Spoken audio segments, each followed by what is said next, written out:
Corin Hale wiped grease from his hands and stared at the massive hull of the star freighter hovering above Virelia's lower docking bay. Sparks flew as alien maintenance drones buzzed overhead, moving in perfect patterns, their metal limbs glinting in the cold lights. Humans like Corin were rare here. Most laborers were seen as expendable, fragile creatures, barely trusted with complex machinery. But Corin had always been different. He didn't just fix machines, he understood them as if he could hear their pulse, their rhythm, even when they were silent. He adjusted the wrench in his hand, thinking about the assignment the alien overseer had dropped on him that morning. Inspect the Predator containment units, the drone-like voice had ordered. Simple words, impossible meaning. Predator units were not just dangerous, they were weapons designed to end human lives on a whim. Their scales could cut through steel plating, their jaws could crush bone, and their intelligence was rumored to rival the very engineers who had built them. And now a hatchling had gone missing. Corin's stomach tightened. If the predators were loose inside the palace, it wasn't just a matter of property damage. Any human caught in their path would be dead. Yet, most humans had frozen with fear or run for cover. Corin, instead, felt his pulse rise with a strange kind of excitement. Not because he liked danger, but because he knew fear didn't have to control him. Understanding did.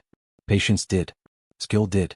He pushed through the narrow maintenance corridor, his boots clanging against the metal floor. The hum of the city above was distant, muffled by layers of steel and energy shields. In Virelia, the alien overlords were everywhere, their architecture cold and imposing, their laws absolute. Humans were permitted, but only at the bottom, expected to perform menial tasks and avoid the predators at all costs. The rules were simple: obey, survive, or die. Corin had survived this long by bending the rules inside his mind, by thinking 2 steps ahead where others thought one was dangerous enough. The corridor opened to the predator containment level. The doors were massive, with glowing red seals, warning signs etched in alien glyphs. The missing hatchling's last signal had come from here. Corin paused at the threshold. His pulse quickened and a cold sweat trickled down his temple. He reached for the sensor scanner strapped to his belt. The readings flickered: life energy, motion, warmth. Something small, fast, and dangerous was nearby.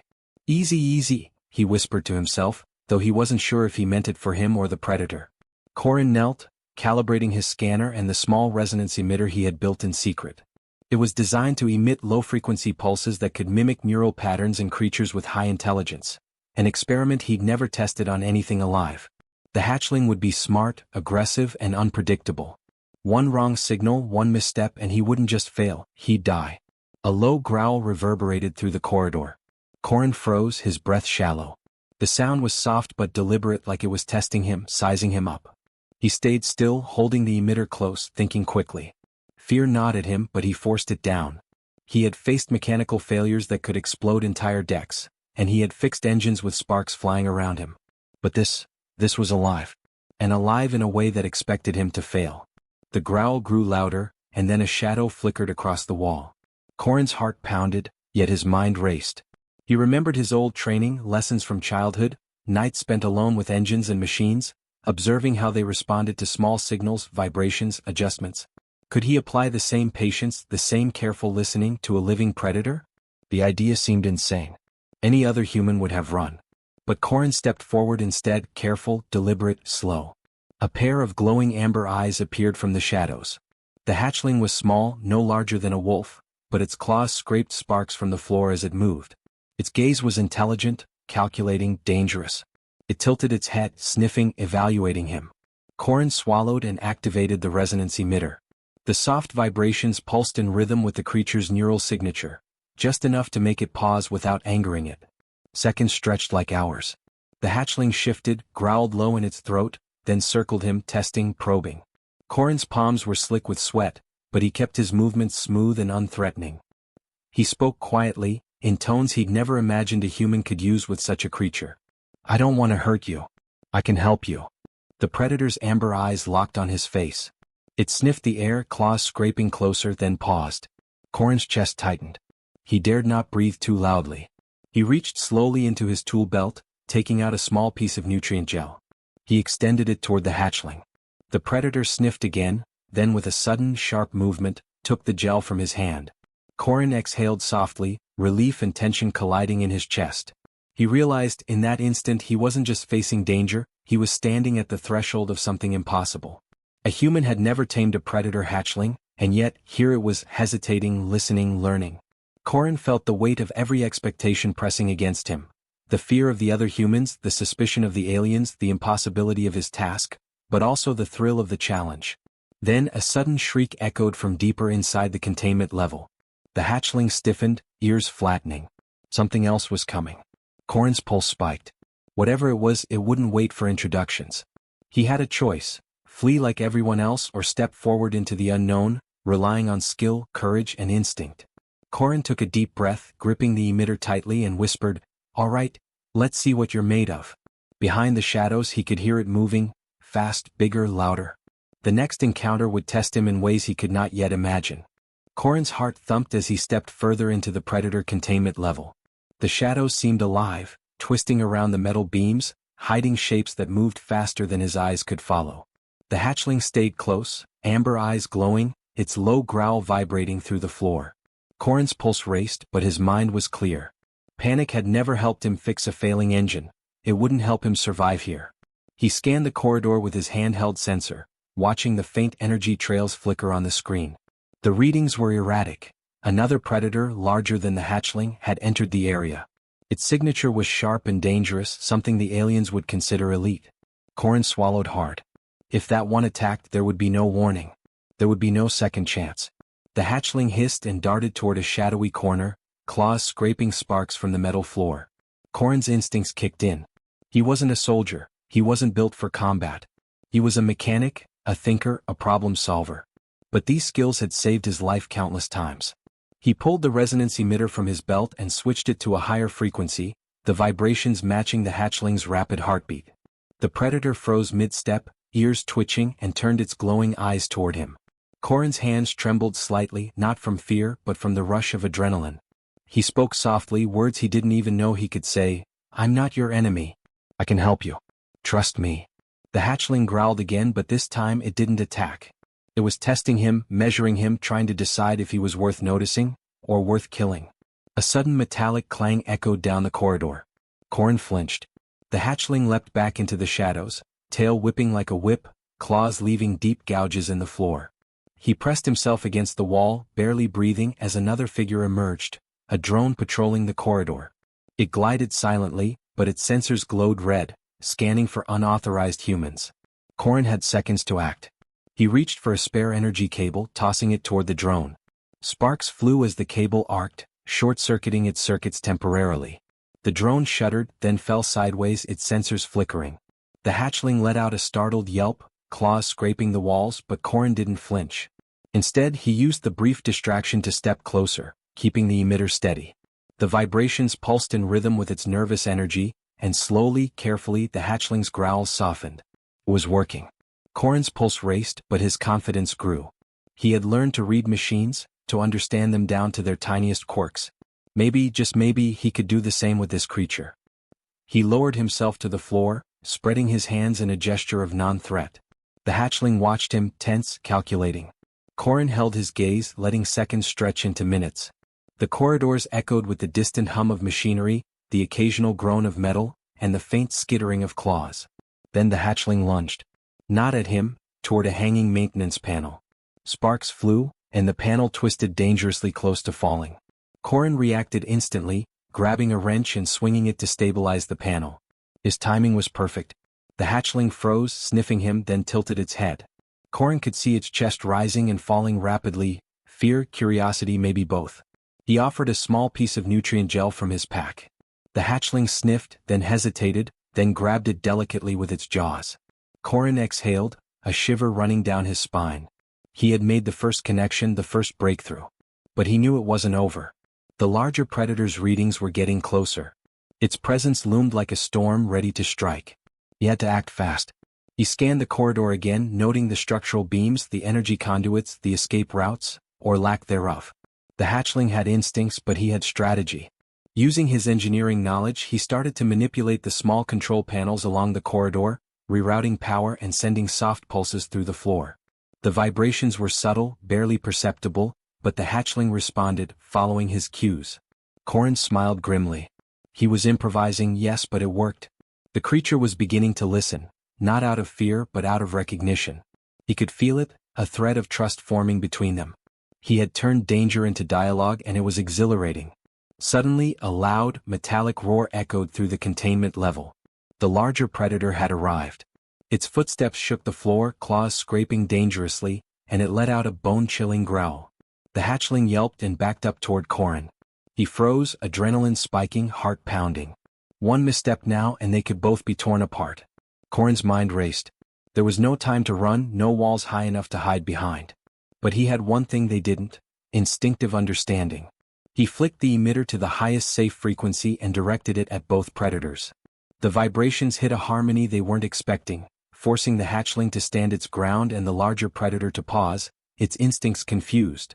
For a moment time felt suspended. Corin's breath came in sharp bursts.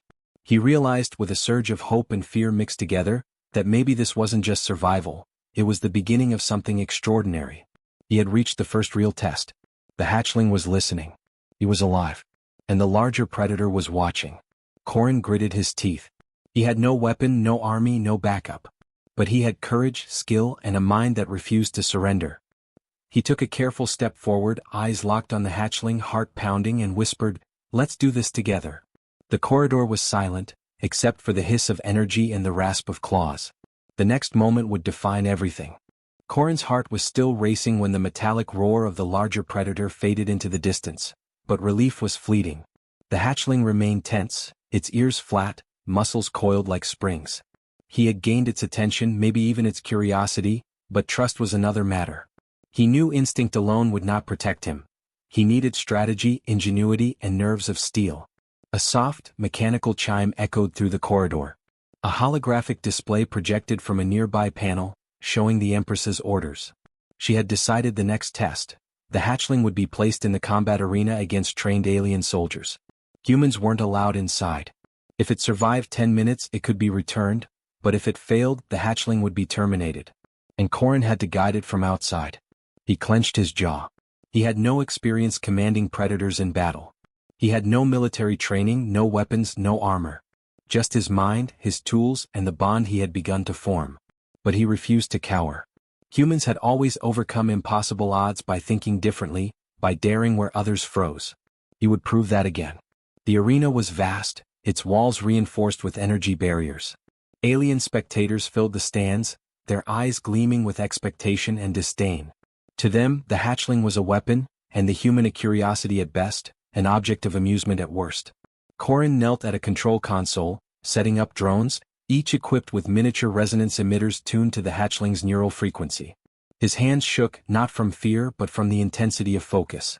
Every calculation, every signal had to be perfect. One misstep, and both the hatchling and his chance at proving human ingenuity would be lost. The hatchling entered the arena, its amber eyes scanning, ears twitching.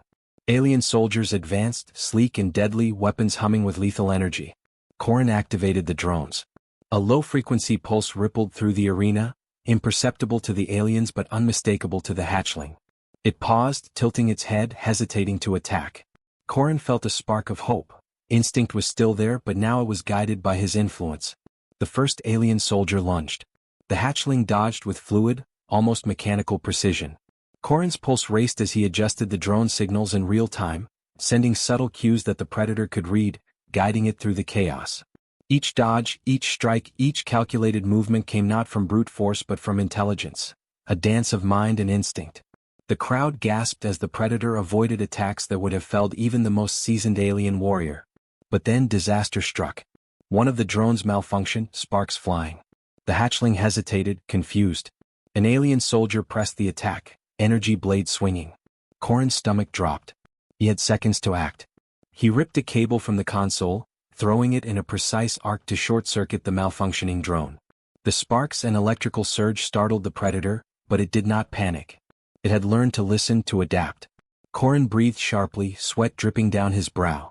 He realized, with a mix of terror and exhilaration, that he was doing what no human had ever done, guiding a living predator in combat, not with weapons but with thought, observation, and carefully calibrated signals. The hatchling's movements became more confident, more deliberate. It was thinking, choosing, surviving, not blindly obeying instinct. Minutes stretched like hours. Corin's hands ached from constant adjustments, his mind burning with calculations and strategy. Every action had to account for multiple variables: the hatchling's reactions, the soldiers' movements, the energy fields, the arena structure. And all the while the audience watched, murmurs rippling like electric currents. A human was controlling a predator. Impossible. The hatchling paused near the arena center, cornered by two soldiers. Corrin's pulse raced. He had only one option: redirect its movement using the drone's pulses, creating a safe path to neutralize the attackers without harming them. Sweat ran down his face, but his hands were steady. He sent the signals, precise and urgent. The predator hesitated, then obeyed, not blindly but with choice, with intelligence. It darted, using the soldiers' momentum against them, forcing them to stumble, avoiding lethal strikes. A stunned silence fell over the arena. The hatchling had survived longer than any alien engineer expected, using thought, strategy, and Corrin's guidance. The final seconds ticked away. Corrin held his breath, nerves taut as the countdown reached 0. A low, anxious murmur passed through the stands. Then the arena's energy barriers deactivated. The test was over. The hatchling had survived, and it had done so by listening, adapting, thinking. Corrin slumped slightly, relief mixing with exhaustion.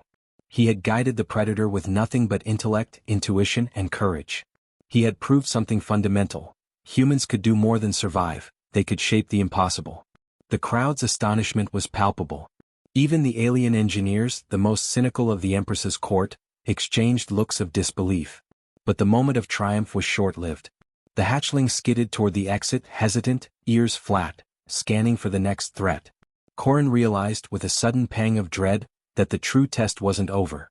The Empress had promised a final judgment, one where he would face the predator, and her, in person. His courage, his ingenuity, and his bond with the creature would be tested on a stage far more dangerous than the arena. Corrin's mind raced as he prepared for what was coming. One thing was clear: retreat was not an option. Humans had survived worse, had outsmarted stronger, faster, deadlier forces. And he would do it again. Whatever lay ahead, he would face it with courage, intellect, and determination. The hatchling paused at the exit, turning its glowing eyes toward him. Corrin met its gaze, feeling the faint thread of trust they had built. A single thought struck him with certainty: the next step would define not only the predator's fate, but his own, and possibly the way humans were seen across the sector. And somewhere in the shadows he could feel the Empress watching, calculating, waiting for the moment he would either triumph or fail. Corrin stepped into the Empress's throne room, the massive doors sliding shut behind him with a metallic groan that echoed through the cavernous space. His heart pounded in his chest, but his hands were steady. The predator hatchling followed, tail flicking cautiously, amber eyes glowing like molten gold. The room was vast, filled with alien courtiers whose expressions blended curiosity, amusement, and disdain. The Empress sat atop a crystalline throne, her eyes sharp, calculating, radiating authority that could crush weaker beings in an instant. "Bring him closer," Empress Kalitha's voice rang out, smooth, commanding. "Let us see if the human's bond is as strong as he claims, or if it is merely luck." Corrin swallowed. Luck had nothing to do with this. Every careful step, every pulse of the resonance emitter, every calculation of the hatchling's movements had been deliberate. This moment, he realized, was the culmination of all his courage, skill, and intellect. And yet, the stakes were higher than ever. One misstep, one misunderstanding, and he would be dead, without even a chance to prove the human mind could conquer fear and instinct. The hatchling hesitated, sensing the tension, its instincts screaming warnings. Corrin held his hand up, whispering softly, "Trust me. I won't let anything happen to you." The creature's amber eyes flicked to his face, searching, deciding. For a heartbeat, the room seemed suspended in time. Then it stepped forward. "Attack him," Empress Caliph commanded, her voice sharp as a blade. "Show me whether your human bond is real, or worthless." The hatchling growled low in its throat but did not lunge. Corrin felt his pulse spike. The room held its collective breath. Courtiers leaned forward, soldiers tensed, expecting chaos, carnage, failure. But the predator was waiting, thinking, and that alone defied every expectation the aliens had of a human's capacity to influence such a creature. Corrin clenched his fists. He had no weapons, no shield, no army. All he had was his courage, his intellect, and the bond he had painstakingly built with the hatchling. He took a careful step forward, his eyes locked on the creature's, projecting calm and reassurance. The predator shifted slightly, its claws scraping the polished floor, but it did not attack. "Choose wisely," Kalitha's voice warned, almost a hiss. One bite, one mistake and you are dead. The hatchling's chest rose and fell rapidly, every muscle tense. Corrin's mind raced. He remembered every late night repairing engines, every moment he had faced danger and survived because he thought faster, calculated better, and acted with precision. This was no different. He reached into his belt and activated the resonance emitter, just enough to project a calming signal. The vibrations were subtle, almost imperceptible, but the hatchling responded, lowering its head slightly, easing its stance. The courtiers murmured. No human had ever controlled, or even approached, a predator in this chamber. Their surprise and disbelief were palpable. Kalitha's eyes narrowed, a mixture of irritation and fascination flashing across her features. She had expected obedience born of fear, and instead she saw choice born of trust. Corrin spoke softly, words meant for the hatchling alone. You know I won't let anyone hurt you. Stand with me, not against me. The creature's ears twitched. Slowly, deliberately, it stepped closer to him, brushing its massive head against his shoulder in a gesture no alien had predicted. Gasps echoed through the throne room. Even Kalitha's expression faltered. You dare defy me? She demanded, her voice sharp enough to cut steel. I don't defy you, Corrin said calmly, though his heart pounded in his chest. I work with what I understand. I respect strength, but I also understand it. Humans can see more than just teeth and claws. The room was silent. The hatchling lowered itself fully, nuzzling Corrin's chest. The Empress's lips pressed into a thin line, her golden eyes narrowing as she struggled to comprehend what she was witnessing. A human, a weak, fragile human, had tamed one of the deadliest predators in her arsenal, not through force, not through fear, but through intellect, patience, and courage. Corrin realized that the moment had shifted. This was no longer a simple test of survival, it was a demonstration of human potential. A species that could be underestimated, overlooked, and dismissed could still rise above the impossible. And right here, right now, he was showing the universe exactly that. Kalith leaned forward slightly, her gaze unwavering. You've proven something unusual. But one human cannot change the way of our world. Corrin held his head high. Maybe not. But one human can change the way you see humans. The hatchling let out a soft, almost contented growl, brushing its head against him again. It had chosen him, not out of fear, not out of instinct, but out of recognition. And in that recognition lay a truth the Empress could not ignore. Humans could rise to challenges that no alien mind expected them to face, and in doing so they could inspire awe, fear, and respect all at once. For a moment, the throne room seemed to hold its breath. The courtiers, the soldiers, the Empress herself, all understood something fundamental. Corrin had done what no human had ever done. He had faced the apex of alien power and prevailed, not by brute force but by intellect, courage, and moral clarity. Corrin stepped back slightly, keeping the hatchling close. We survive because we think. We survive because we act. We survive because we don't give up when everything tells us to. The Empress stared at him, stunned, for the first time ever revealing vulnerability in her carefully controlled demeanor. Then she straightened, her voice quieter, almost a concession. Perhaps, humans are worth more than I imagined. Corrin exhaled slowly, the tension in his chest easing just enough to allow a small smile. He had survived. He had proven humans could meet impossible odds and triumph. And in that triumph, he had also reshaped the way the Empress, and perhaps the entire sector, would perceive his kind forever. But even as relief washed over him, Corrin knew this was only the beginning. The bond he had forged with the Predator, the courage he had shown in the throne room, and the respect he had earned from one of the most powerful beings in the galaxy were fragile. Maintaining it would take vigilance, intelligence, and unwavering determination. And he was ready. Corrin walked slowly through the palace corridors, the hatchling following closely at his side. The massive doors of the throne room had closed behind him, but the echoes of what had just happened still reverberated in his mind. He could feel the lingering weight of every gaze, every whispered word, every silent acknowledgement that humans, one human, had done something extraordinary. The hatchling nudged his hand with its massive head, amber eyes bright and alert. Corrin smiled faintly. He had never felt such a connection with a creature before. It wasn't fear, obedience, or instinct alone that bound them, it was trust, understanding, and respect. Every late night spent tinkering in his workshop, every risk he had taken, every problem he had solved against impossible odds had led to this moment. Word of the throne room confrontation spread quickly throughout the palace. Aliens who had once dismissed humans as fragile laborers now whispered in awe about the mechanic who had tamed a predator hatchling in the Empress's own presence. Soldiers and engineers alike began to look at humans differently, no longer just tools, but beings capable of courage, intellect, and innovation. Corrin felt a mix of pride and unease. Change was never simple, and admiration could quickly turn to scrutiny. As he moved through the halls, Corrin noticed other humans, laborers, engineers, and apprentices, pausing to glance at him. There was awe in their eyes, yes, but also hope. For the first time, they seemed to understand that survival was not enough. Humans could rise, influence, and even shape the destiny of their world. That thought settled deep in Corrin's chest, a warm, steady flame amidst the tension of the palace. He paused at a side chamber where a small group of alien engineers were reviewing systems for the Predator enclosures. Corrin approached them cautiously, aware that many still resented his intrusion into matters they considered sacred.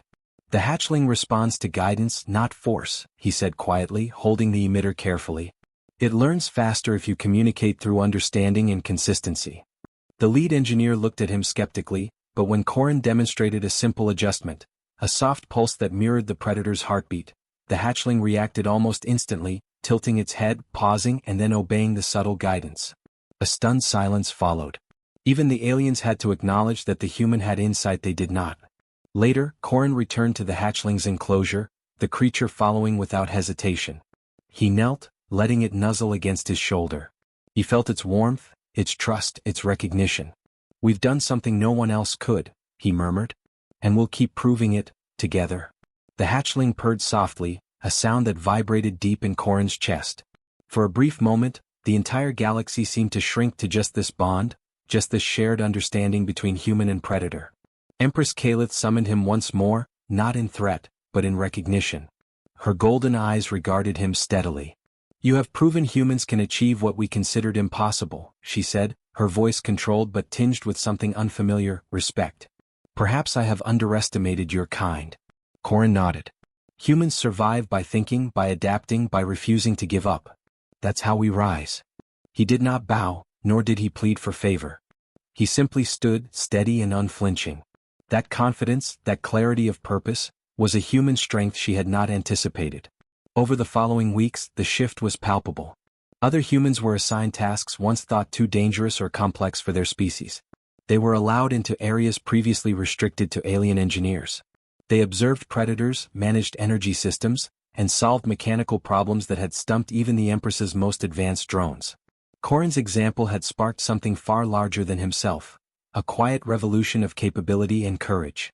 The hatchling remained by Corrin's side, a living symbol of what humans could achieve. It followed him through workshops, corridors, and observation decks, responding to his signals with intelligence and subtle emotion. Soldiers and aliens began to stop seeing it as a weapon alone. They saw choice, reasoning, and partnership, and, by extension, they saw humans in a new light. One evening, as Corrin repaired a damaged engine in the lower bay, the hatchling sat beside him, tail twitching in quiet satisfaction. Corrin smiled, thinking about the path that had brought him here. Fear had not guided him. Instinct had not ruled him. Only courage, patience, and human ingenuity had turned an impossible situation into a story that would be told for generations. Even the Empress watched from her tower, her expression unreadable. But Corrin knew she had changed, even if subtly. She had witnessed firsthand that humanity was not to be underestimated. That one small human could influence, inspire, and even tame the deadliest creatures in her empire. Corrin stood and stretched, glancing at the hatchling. "We're just getting started," he said softly. "There's more to learn, more to prove, more to survive." The predator tilted its head, almost in agreement, and padded beside him as they walked into the buzzing heart of the city. As they disappeared into the corridors of Virilia, whispers followed them, not of fear but of awe. Humans had stepped beyond expectation. One human had faced death, danger, and impossible odds, and had emerged not just alive but victorious. And in that victory humanity's legend had begun. In the quiet of the enclosure, the hatchling rested, eyes closing for the first time in weeks, a faint rumble vibrating in its chest. It trusted the human. It had learned from the human. And in that trust lay the future of a partnership that would reshape everything. Corrin looked up at the stars beyond the orbital city, thinking of all the challenges ahead. He had survived the impossible once. He could do it again. Because humans didn't just endure, they rose. They adapted. They triumphed. And the galaxy, whether it knew it yet or not, would never forget.